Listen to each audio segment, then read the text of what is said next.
Hello there. Today I'd like to share with you one example of a renegotiation that's happened as a result of the COVID crisis.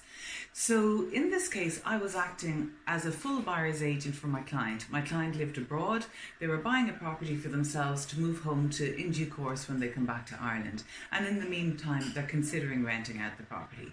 So we were looking for something that was immediately rentable if needs be, with no rent cap, in good condition, 6-minute walk to the Lewis, and our budget wasn't huge. It was a maximum of 320,000.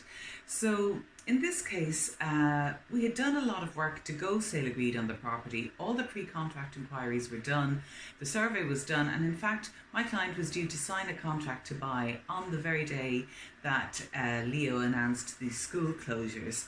So we had a conversation, myself and my client, to see what do we do now? Do we pull out? Do we go ahead? But in general, we felt like we wanted to keep all the hard work that we'd done.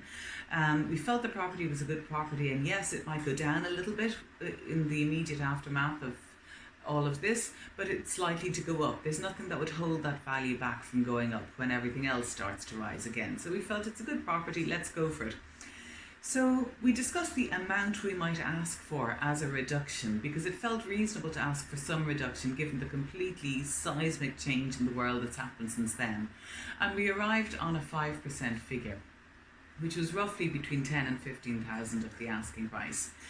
So off the asking price. So we went to the vendor, asked them for that discount, said we were committed to buying it, but we needed some recognition of the changed times. The vendor in turn was going to buy their own property. They were an expanding family, they wanted a bigger house.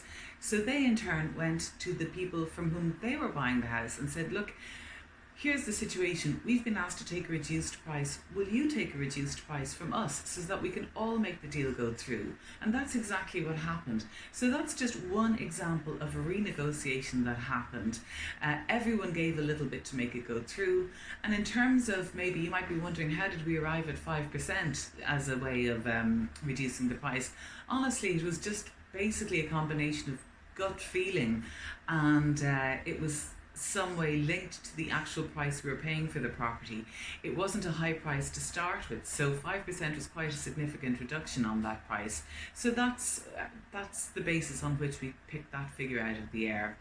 So I hope you found that useful, and best of luck with whatever property decisions you're facing into now. Thank you for watching.